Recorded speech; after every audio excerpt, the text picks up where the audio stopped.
อันนี้คือหลายคนบูฮู้ว่าต้นดอกแคมว่าแม่นยอดดอกแคมหรือว่ายอดอันไม่กวาดเนาะคู่กินได้บ่นะนี่กินได้แบบแซ่บๆเด้อทุกคนเด้อลองปิกได้แล้วมันแข็งแล้วนี่มันจะออกมาเป็นเนื้อกรอบไปเฮ็ดไม่กวาดนะแต่ว่าเขาสิกินยอดของมันเอาไปต้มหรือว่า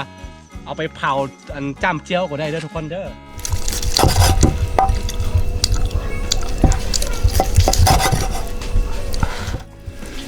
นี่โอ้พี่ดอกเลย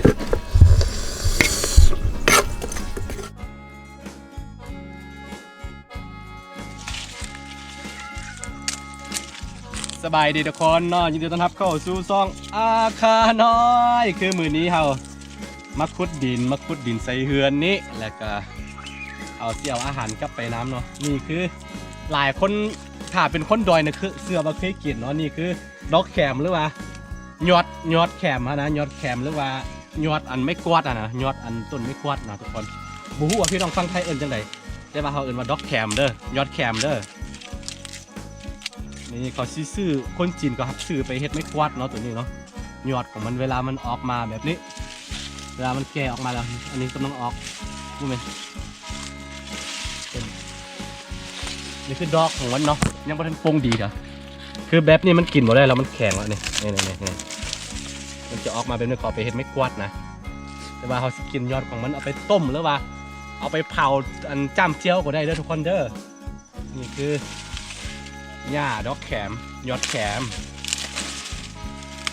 แล้วดูนี่ถ้าได้กินตัวนี้เดี๋ยวพันตัวนี้ไปถ้ามันออกดอกมัดแล้วเราจะได้กินนกขมเนาะนกขมมันก็จะออกมาอีกเนาะที่ละดูฮามีของมัน ฮามีเนียวได้กินตัวเด็กแก่เขาก็บ่เอาเนาะตัวเด็กตัวบุ้งดีๆแกะง่าย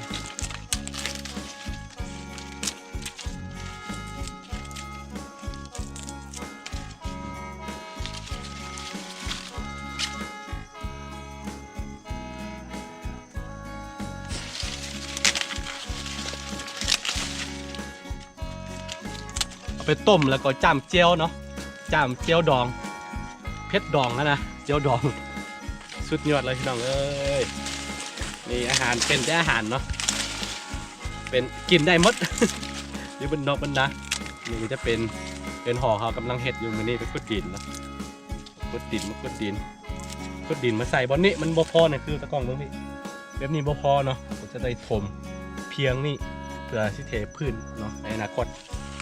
แต่ว่าช่วงนี้ก็เป็นช่วงกลายหน้าฝนแล้วเอาที่ใส่ไว้แล้วก็เสี่ยวแนมที่ได้เอาน้ำมาฮดแต่มันแข็งตัวแน่นลงไป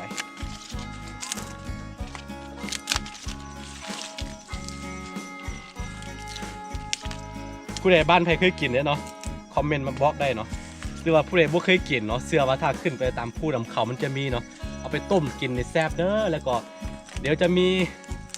เราก็จะมีประเภทหนึ่งคือจะมีตัวเป็นว่ามันจะก็รถด้วนเนาะรถด้วนยอดแคมมันก็มีคือกันเด้อแต่มันจะมีตัวเดียวเนาะนี่ตอนนี้บ่เห็นตัวนั้นแห้งแซ่บกินดิบได้เลยตัวนั้นเนาะแซ่บมันเลย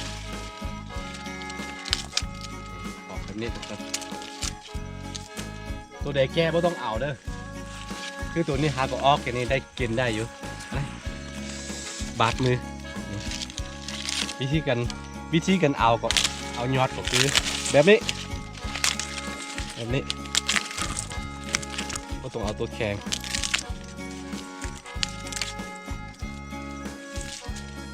โอ้อันนี้แกแล้วเนี่ยกินดิบได้คือกันโบธรรมดาเด้อ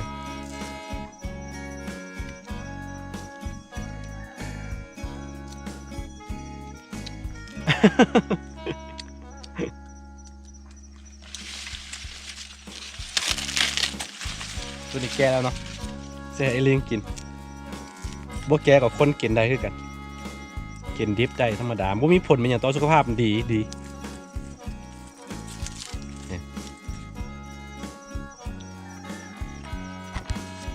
ถ้าเวลาแกตัวขึ้นมามันแตกเป็นออกดอกมาเนาะมันจะคลายตัวคลายคิงเด้อทุกคนเด้อ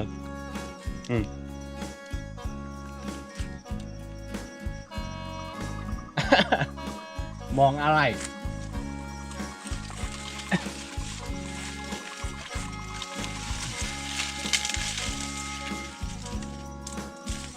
กับเธอมาแฟน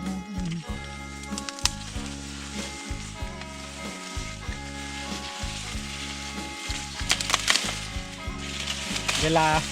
เอาก็ระมัดระวังนิดนึงเพราะตัวนี้ค่อนข้างคมใบของมันบาดมือได้สบายเลย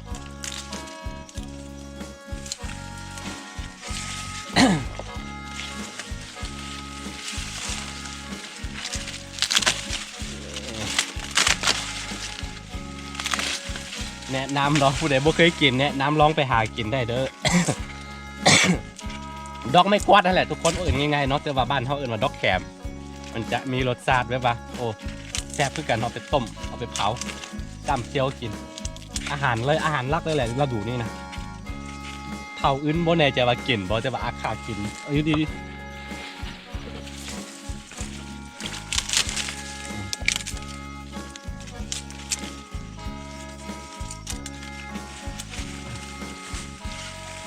เบิ่ง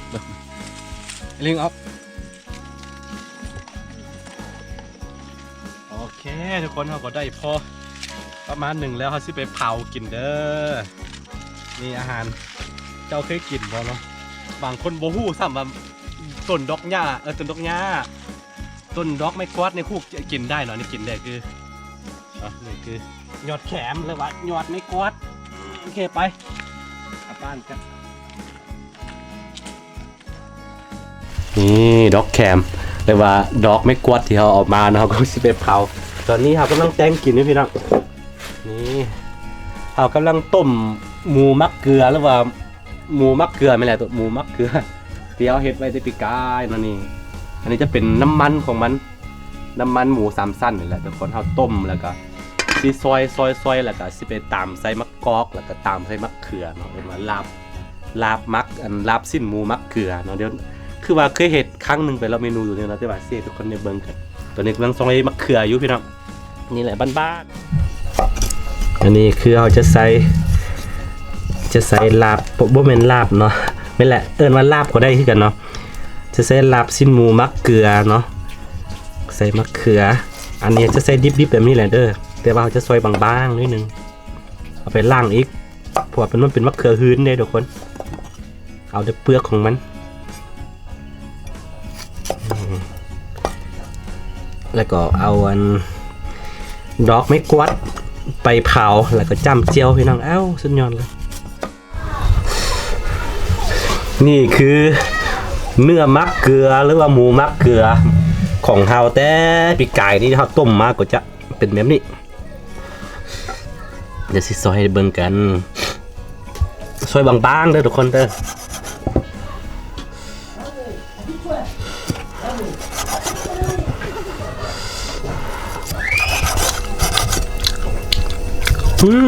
รสจัดนี่คือหมูมักเขือมันจะออกรสชาติเค็มๆนิดนึงเนาะสุดๆเลย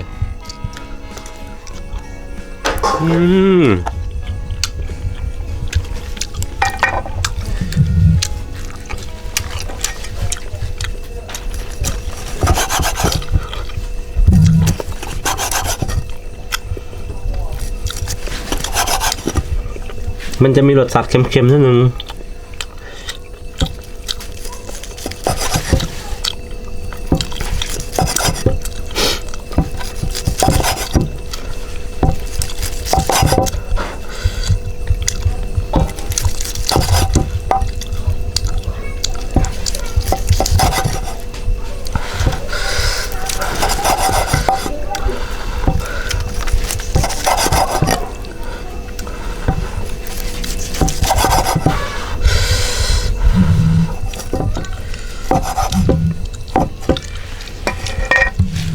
หลังจากที่เราซอยมืดแล้วเราก็จะใส่บนนี้ทุกคนนี่ใส่เข้าไปพี่น้องนี่คือหมูมักเขือเด้อ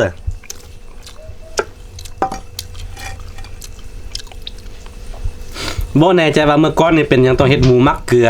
แต่ว่าตามกันสันนิษฐานเนาะเมื่อก่อนมันบ่มีตู้เย็นบ่มีตู้แช่คือทุกมื้อนี้เด้มันก็บ่สามารถเก็บไว้ได้นานหรอกนะเขาเลยว่าต้องเฮ็ดแบบนี้มันสามารถเก็บได้หลาย10 ปีเลยทุกคนเฮ็ดเป็นมัมมี่หมูก็ได้ ก็บไว้ได้นานเนาะอันนี้ยังน้อยกว่าเขาปีนึงถึงจะกินคือตัวนี้ของปีกายนะปีนี้เขาก็ได้เฮ็ดหลายอยู่ได้เฮ็ด2 เทื่อแล้วยังบ่ทันได้กินเดี๋ยวปีหน้าหนาวจึงกินเนาะของปีนี้ที่หลายปีต้องเฮ็ดไว้คาดบ่ได้ว่ายังไงขึ้นตัวนี้เนาะคาดบ่ได้แต่คาดเวลามีแขกมาต้องได้เอาตัวนี้ใส่นิดนึงเมื่อก่อนมันบ่ได้มีน้ำมันพืชก็จะใส่ตัวนี้แหละเวลาแกงผักแกงมีมันจะแล้วแต่ตัวหอมก็ไปตัวหอม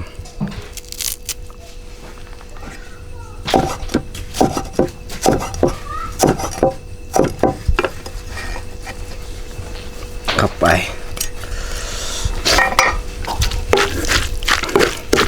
จะกลายมาเป็นลาบมะเขือใส่เนื้อหมูหรือว่าลาบสิ้นหมูใส่มะเขือเนาะลาบสิ้นหมูมะเขือใส่สิว่าจะตั้งซื้อจังเลยเนาะลาบสิ้นหมูมะเขือใส่มะเขือประมาณนี้เนาะทุกคนนี่มันก็จะมีรสชาติอร่อยแล้วก็มันนุ่มๆเนื่องจากว่ามันเป็นพันขั้นตอนแล้วก็พันระยะเวลายาวนานที่เขาเก็บไปเนาะสำหรับสิ้นหมูแล้วก็เวลากินเข้าไปมันจะมีแบบนุ่มๆใส่เข้าไปเนาะได้รสชาติแบบว่ามันจะต่างจากสิ้นหมูสดๆที่เขากินเข้าไปแล้วสิ่งหนึ่งที่คัดบ่ได้ก็คือเอามานี่คือมักกู้เด้อมักกู้หรือว่ามักพระเจ้า5 องค์ให้ทุกคนเนาะใส่ตามเข้าไปเพิ่มรสความมันอีกอันนี้คือสีมือคนไปเอามาเด้อใส่เข้าไปใส่เข้าไปตำให้มันหูไปเสร็จก่อน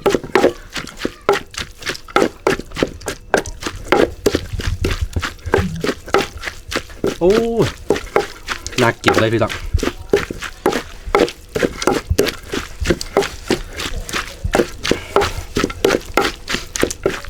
เรียบร้อยชิมอีกเท่านึง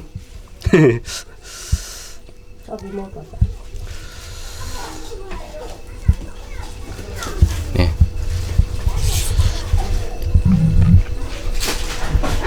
สุดๆเลย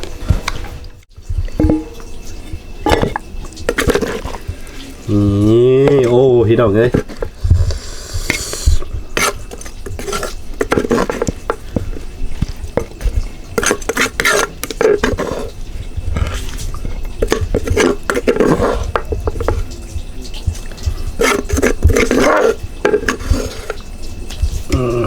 เรียบร้อยนี่อาหารคือเขาอยากเห็นบรรยากาศการกินข้าวกินน้ำอยู่นอกกันดากับสิสดลายกว่าเขาบ่มีอย่างที่เขาไปซื้อในอันนั้นนะนี่มาเบิ้งพี่อันนี้ก็พักเนาะนี่ก็แกงผักกาดอันนี้ก็ตัวเมื่อกี้เขาเฮ็ดนี้แล้วก็ตัวนี้แล้วก็อันนี้ก็เขาไปเอามาแต่เหมือนนั้นมะกรูดเด้อเอาก็กินเนาะอันนี้ก็ตำมะกรูดคือกันเนาะอันนี้คือจำพวกลวกผักเนาะอันนี้ตำมะกรูดจะมีมันนี่แหละแล้วก็ของแท้ของเขานี่คือหลายคนบูฮู้ว่าต้นดอกแขมว่าแม่นยอดดอกแขมหรือว่ายอดอันไม่กวาดเนาะคู่กินได้บ่อันนี้กินได้แบบแซ่บๆเด้อทุกคนเด้อลองไปอันนี้คือเขาเผาเอาต้มเอาก็สะดวกกว่านะเผาเนาะมันจะมีรสชาติหอมกว่านิดนึงนี่ของแท้เด้อนี่กับไซอันนี้กับไซตำมักกู้หรือตำมักพระเจ้า5 องค์เอาไปโอ้ยตกชุดยอดเลยนี่ของแท้เด้อทุกคนเด้อประมาณนี้เราทุกคนนะเวียเห็นแบบชีวิตบ้านๆนะและแทบตายของเขายึดขึ้นยังเราคือเอามาจะได้ขึ้นยังกันสุดๆแม้ว่าสีมือของหน้ามันแซ่บหน่องในบ่อน้ำลายโอเคกินข้าวกันก่อนทุกคนยะ